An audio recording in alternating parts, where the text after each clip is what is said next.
Assalamualaikum warahmatullahi wabarakatuh.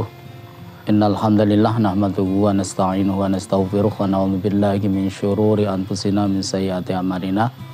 May yahdihillahu fala mudilla lahu, may yudlil fala hadiyalah. Asyhadu an la ilaha illallah wahdahu la syarikalah, amma ba'd.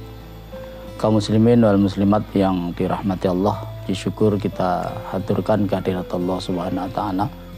Salawat dan salam mudah-mudahan tetap terlimpah tercurah pada Rasulullah Muhammad sallallahu alaihi wasallam. Kaum muslimin wal muslimat yang dirahmati Allah, alhamdulillah pada hari ini kita bisa untuk menyapa panjenengan sedaya setelah beberapa pekan tidak bisa kita menyapa panjenengan. Kemudian yang berikutnya, jamaah sekalian yang dirahmati Allah, alhamdulillah kita juga baru saja melaksanakan salah satu syariat Islam, yaitu melaksanakan ibadah korban di bulan Dzulhijjah ini. Mudah-mudahan seluruh amal ibadah kita, baik korban kita maupun seluruh ibadah yang mengiringinya, diterima sebagai amal hasanah kita di hadapan Allah Subhanahu wa taala. Dan juga kita senantiasa memohon pada Allah mudah-mudahan diterimanya amal kita ini, sekaligus nanti Allah berkenan untuk menghapuskan atau mengampuni kesalahan-kesalahan kita semuanya. Amin.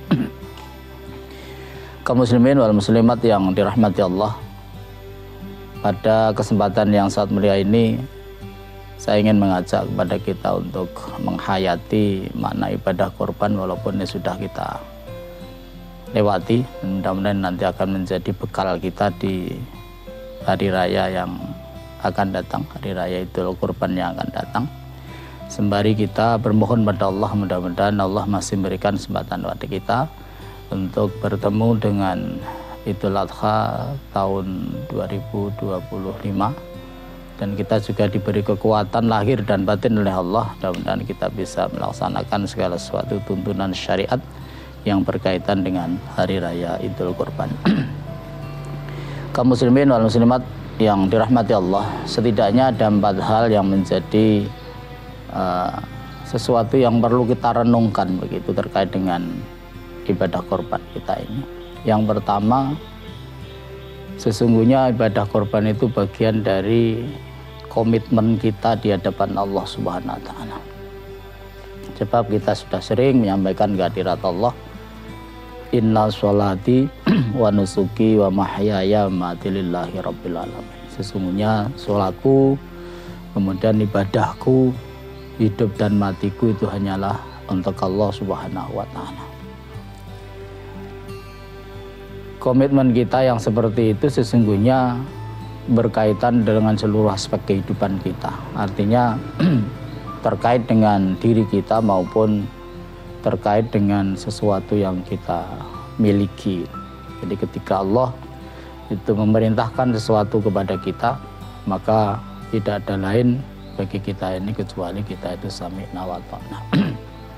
Kalau kita lihat di dalam konteks sejarah, bahwa ibadah korban itu pada awalnya bukan sesuatu yang ringan begitu, tetapi sesuatu yang cukup berat, karena memang yang diperintahkan Allah melalui Nabi Ibrahim itu adalah untuk menyembelih putranya.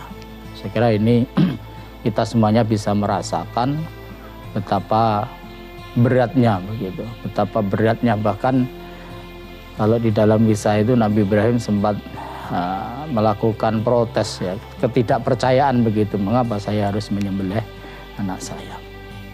Kemudian oleh Allah disampaikan bahwa ini adalah komit Nabi Ibrahim, bahwa Nabi Ibrahim itu betul-betul sudah menyerahkan dirinya itu kepada Allah Subhanahu wa taala, dan ini sesungguhnya yang harus kita tiru.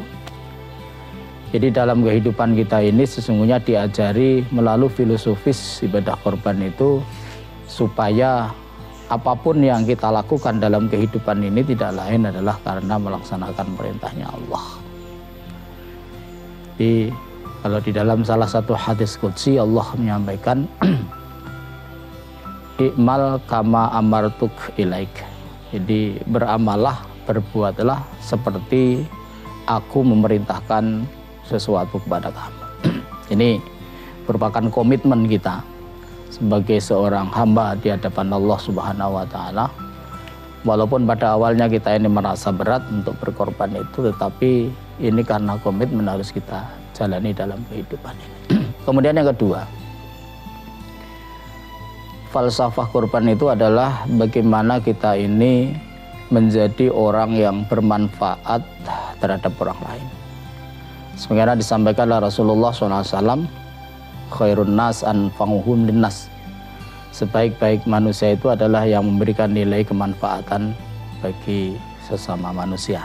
Dan ini juga bagian dari sesuatu yang betul-betul harus kita lakukan di dalam kehidupan ini. Artinya bukan hanya saat kita ini menjalankan ibadah korban, tetapi ini juga bagian komitmen dalam diri kita ini, bahwa kehadiran kita ini sesungguhnya bukan sekedar sebagai abid, bukan sekedar sebagai hamba yang mengabdi kepada Allah, tetapi kehadiran kita ini juga sebagai khalifatullah fil ardi. Artinya makhluk yang memang oleh Allah itu disiapkan untuk menjadi khalifah di bumi ini. Dan ini betul-betul harus kita laksanakan. Jadi bukan sekedar ibadah mahdhah yang kita jalani, bukan sekedar berkorban setiap bulan Dzulhijjah, tetapi setiap saat kita ini harus menempatkan diri kita ini sebagai anfa'uhum linnas, atau sebagai orang yang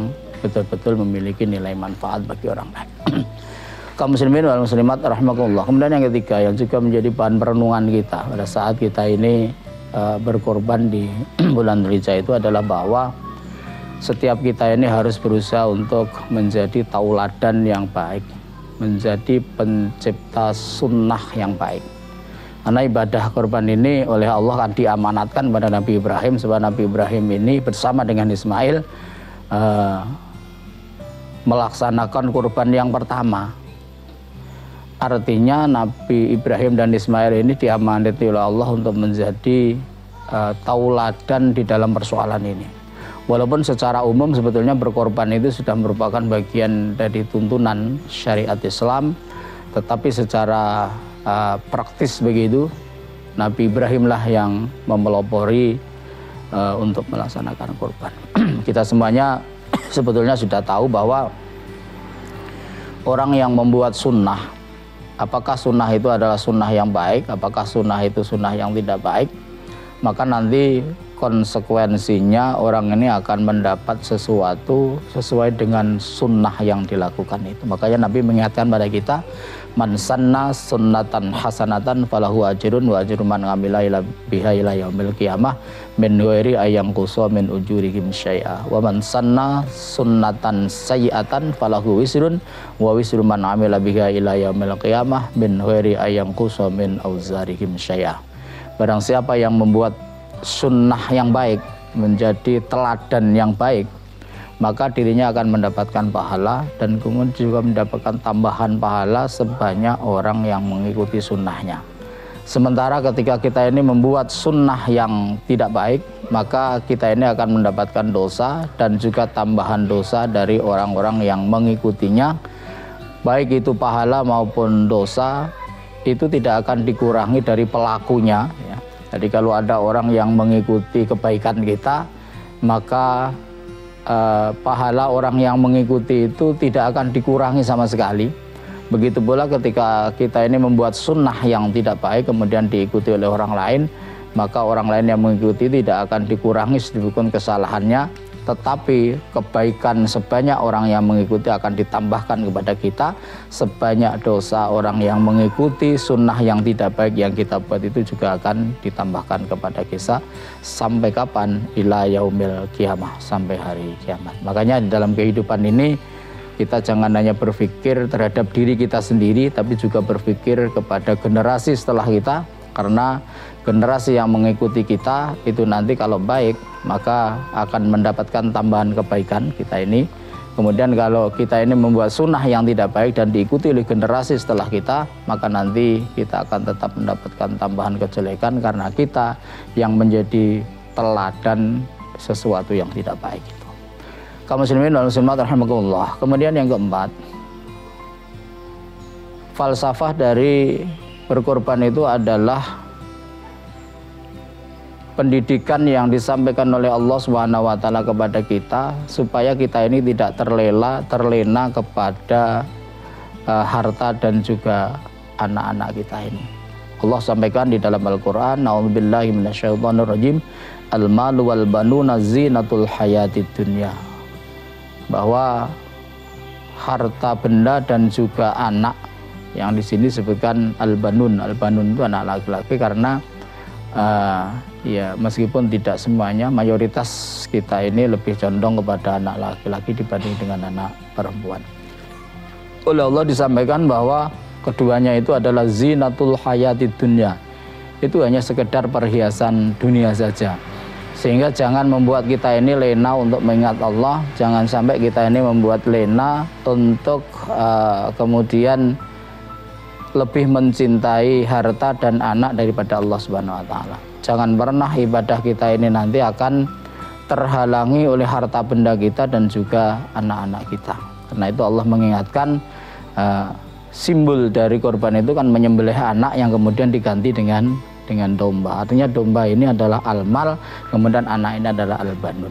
Jadi melalui ini sesungguhnya Allah mendidik kepada kita ini supaya siap kita ini mengorbankan harta dan anak yang semuanya itu hanya untuk Allah Subhanahu wa taala. Kaum muslimin wal muslimat rahimakumullah, mudah-mudahan sedikit perenungan ini akan bisa menjadikan amal kita itu berkualitas di hadapan Allah, dan juga kita berharap mudah-mudahan kita ini tidak berat untuk berkorban bi amwalikum terhadap nilai-nilai yang memang telah ditetapkan oleh Allah Subhanahu wa taala. Mudah-mudahan ada manfaatnya, ada kekurangan mohon maaf.